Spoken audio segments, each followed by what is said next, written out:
Bonjour à tous, j'espère que vous allez bien. Aujourd'hui je suis très contente de vous retrouver pour une nouvelle vidéo qui va beaucoup vous plaire je pense, parce que la première partie vous a beaucoup plu.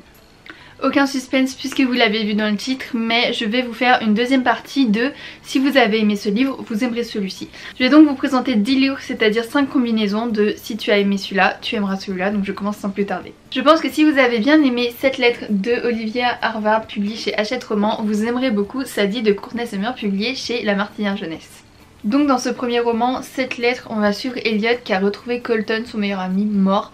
Et avec son corps, il a retrouvé un petit papier dans sa poche. Donc sur ce bout de papier, c'était écrit « Si tu as trouvé ce mot, c'est que j'ai bien fait mon travail, j'ai tué Colton.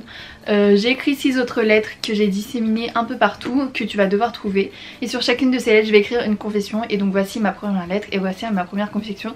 C'est moi qui ai tué Colton, ton meilleur ami. » Voilà. Et donc dans ce deuxième roman, on va suivre Sadie qui s'est volatilisée. Selon West, un journaliste, c'est juste une disparition banale. Et en fait, on va se rendre compte que c'est pas si banal que ça quand on voit que la sœur de Sadie a été tuée un an auparavant et que sa mère est aussi disparue. On va se poser des questions. Donc West, le journaliste, va partir à la recherche de Sadie et elle, Sadie de son côté, on va vite se rendre compte qu'en fait, elle est partie à la recherche du tueur de sa sœur. Et donc je pense que si vous avez aimé l'un, vous pourrez aimer l'autre parce que les deux sont vraiment géniaux. C'est vraiment porté sur une enquête très poussée en fait. Donc ici l'enquête de Elliot qui cherche qui a tué son meilleur ami. Et ici l'enquête de Wes et de Sadie en même temps. Enfin bref, c'est un peu tout d'un coup.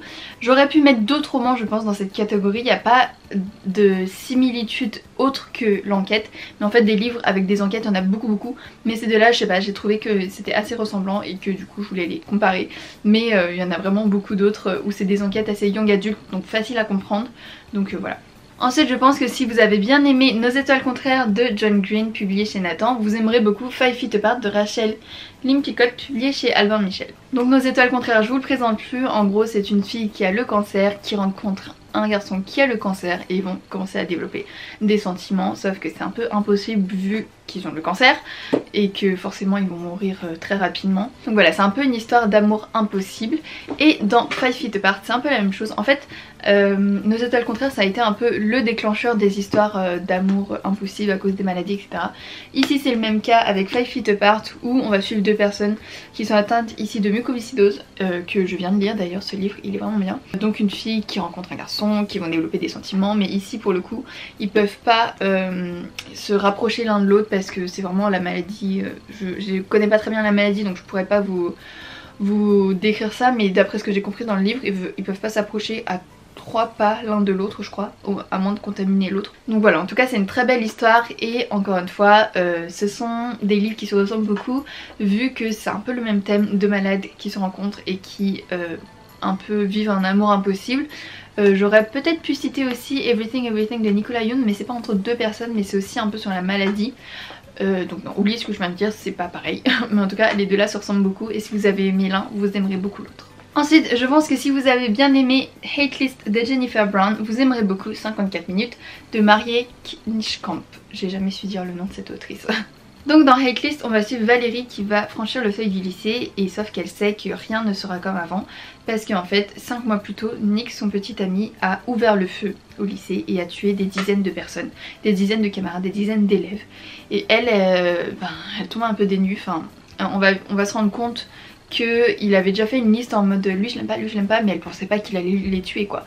Donc voilà, c'est une histoire où un jeune homme va ouvrir le feu dans son lycée et c'est la même chose dans 54 minutes de Mariée Knischkamp. Ici, dans cette histoire on va aussi suivre un jeune homme qui va ouvrir le feu dans son lycée et en fait juste la différence entre ces deux là c'est que ici on va suivre le point de vue de du coup sa petite copine et ici on va suivre le point de vue de plein de gens, de plein de ses amis en fait. Et donc dans ce roman là chaque chapitre on va dire, c'est pas vraiment des chapitres mais chaque chapitre c'est le point de vue d'une autre personne. Donc voilà, les deux histoires se ressemblent vraiment parce que c'est le même scénario mais ensuite le déroulé n'est pas le même, mais en tout cas c'est un jeune homme qui arrive dans son lycée, qui a pété un câble et qui a ouvert le feu et qui a tiré sur tout le monde. Ensuite, je pense que si vous avez aimé Did I Mention I Love You de Estelle Mascamé publié chez Pocket Jeunesse, vous aimerez beaucoup Another Story of Bad Boys de Mathilde Alloy publié chez Hachette Roman. Donc pareil que pour Nos étoiles contraires, celui-là je ne vous le présente plus mais je vais vous faire quand même un rapide résumé. Ici on va suivre Eden qui a 16 ans et qui va passer l'été dans la famille recomposée de son père. à Santa Monica, et qui dit famille recomposée dit demi-frère demi-sœur. Et ici elle a 3 demi-frères, les 2 plus petits on s'en fiche un peu, mais ce qui est le plus important ici c'est qu'il va y avoir Tyler, le bad boy par excellence. Dans Another Story of Bad Boys, c'est pas exactement la même romance, mais j'ai trouvé que c'était un peu dans le même style. On va suivre une jeune fille qui va rentrer à l'université, et en fait normalement ils ont des chambres pour des filles et des chambres pour garçons, et là ils se sont trompés, je sais plus son nom, le nom de cette fille, mais ils se sont trompés avec son nom de famille. Par exemple le nom de famille c'était Mathieu, je sais pas, un truc tout bête, Julie Mathieu, et ils ont pensé que Mathieu c'était son prénom, du coup ils l'ont mis dans une chambre de garçon. Donc elle se retrouve avec Evan et Cameron. Evan il est adorable, il est accueillant, etc. Et Cameron c'est le bad boy par excellence qui ne veut pas d'elle, mais qui en fait bah voilà, il va y avoir une petite romance. Et donc voilà, j'ai trouvé les 2 histoires assez similaires. C'est pas vraiment la même histoire en elle-même, parce que là elle va avoir une relation avec son demi-frère, et là avec Cameron, un mec qu'elle connaissait pas avant. Mais je sais pas, je trouve que c'est dans la manière de dire l'histoire, c'est vraiment une histoire sans prise de tête, cliché à fond pour le coup. C'est des je t'aime moi non plus à répétition, et moi j'adore ce genre d'histoire dans tous les cas. Mais voilà, je trouve que c'est assez similaire. Et pour la dernière combinaison, je pense que si vous avez bien aimé Viens on s'aime de Morgane Monfon, publié chez Hugo Roman dans la collection New Romance, vous aimerez beaucoup Hopeless de Colleen Hoover, publié chez Pocket Jeunesse. Dans Viens on s'aime, on va suivre l'histoire de Violette et Loane qui à la base se sont rencontrés dans un ascenseur. Voilà. Et un an plus tard ils sont devenus meilleurs amis, etc. Et on va vite se rendre compte que c'est beaucoup plus que de l'amitié, en très bref.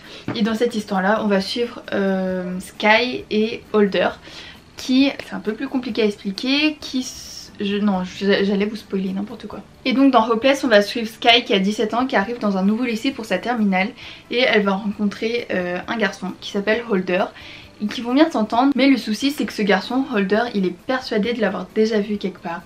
Donc on va savoir dans ce roman pourquoi et comment. Et donc je trouve que ces 2 romans sont similaires. Alors non seulement parce qu'encore une fois il y a de la romance, mais là pour le coup par rapport aux 2 autres livres d'avant, d'Emily et Another Story of Bad Boys, je trouve que là c'est plus profond. Vous voyez il y a une romance, mais pour ceux qui l'ont lu vous me comprendrez, il y a quelque chose d'autre en plus, surtout dans Hopeless.